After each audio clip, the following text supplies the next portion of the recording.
Broad money और narrow money economy में money supply को समझने के लिए दो इम्पॉर्टेंट मेजर हैं।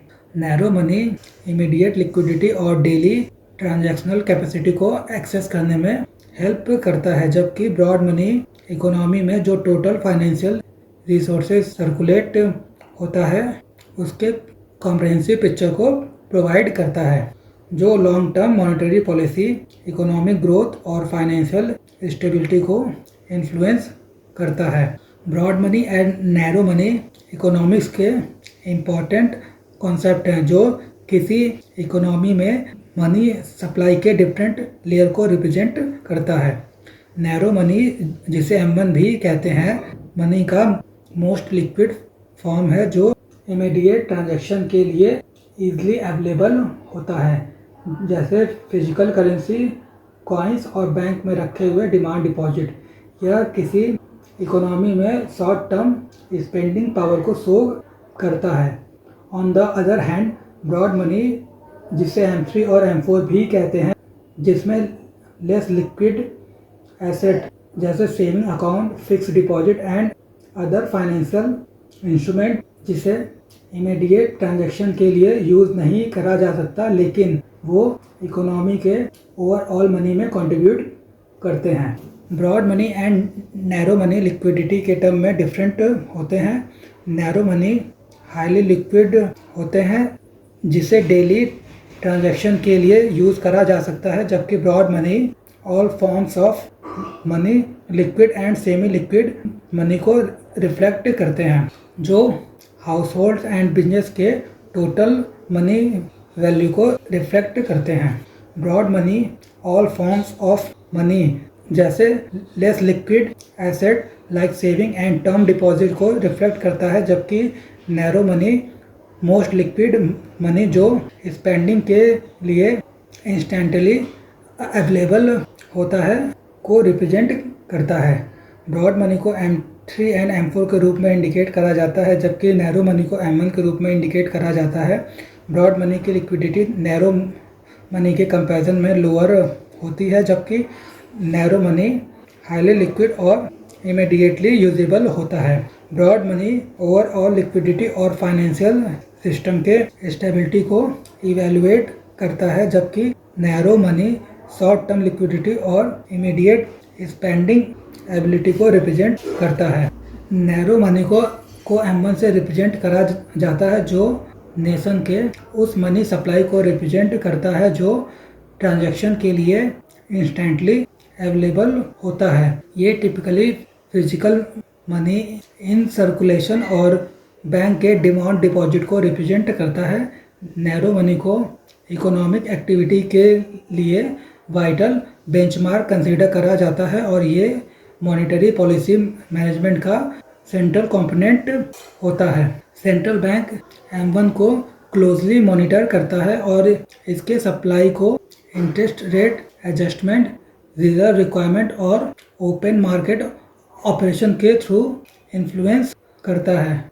नैरो मनी कैरेक्टरिस्टिक, ये हाईली लिक्विड और पेमेंट्स के लिए इमीडिएटली यूजेबल होता है। ये फिजिकल कैश, कॉइन्स और डिमांड डिपॉजिट को रिप्रेजेंट करता है। ये इजीली एक्सेसिबल होता है, जिसे डे टू डे ट्रांजैक्शन के लिए वाइडली यूज़ करा जाता है। ये बिना किसी वैल्यू लॉस के इंस्टेंटली कन्वर्टेबल करा जा सकता है। इसका स्कोप लिमिटेड होता है, ये केवल इमीडिएटली स्पेंडेबल फंड्स को कवर करता है। ये रूटीन पेमेंट्स, परचेजेस और विड्रॉल्स को सर्व करता है। Example, cash in hand, travellers cheque and bank demand deposit. Role of narrow money in economics, ये लिक्विडिटी इंडिकेटर होता है जो इमीडिएट एक्सपेंडिचर के लिए मनी अवेलेबिलिटी को रिफ्लेक्ट करता है। ये इन्फ्लेशन कंट्रोल में भी इम्पोर्टेंट रोल प्ले करता है। राइजिंग M1 इन्फ्लेशन को पुश करता है, जबकि फॉलिंग M1 डिफ्लेशन को कॉज करता है। ये ग्रोथ स्टिमुलस है। M1 में इंक्रीमेंट डिमांड को रेज करता है, जिससे प्रोडक्शन और ग्रोथ को इनकरेज करा जा सके। Narrow money supply interest rate को इन्फ्लुएंस करता है।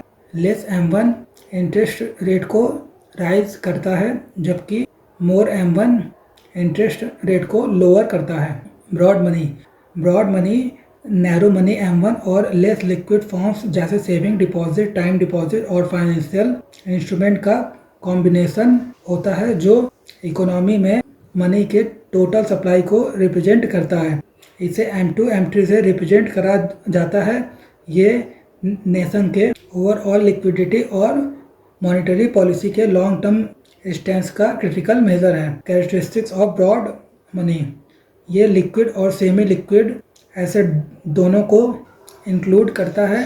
ये सेविंग अकाउंट, फिक्स्ड डिपॉजिट और मार्केट फंड्स को कवर करता है। नैरो मनी के कंपैरिजन में लेस लिक्विड होता है, जिसे पेमेंट्स के लिए डायरेक्टली यूज़ नहीं करा जा सकता।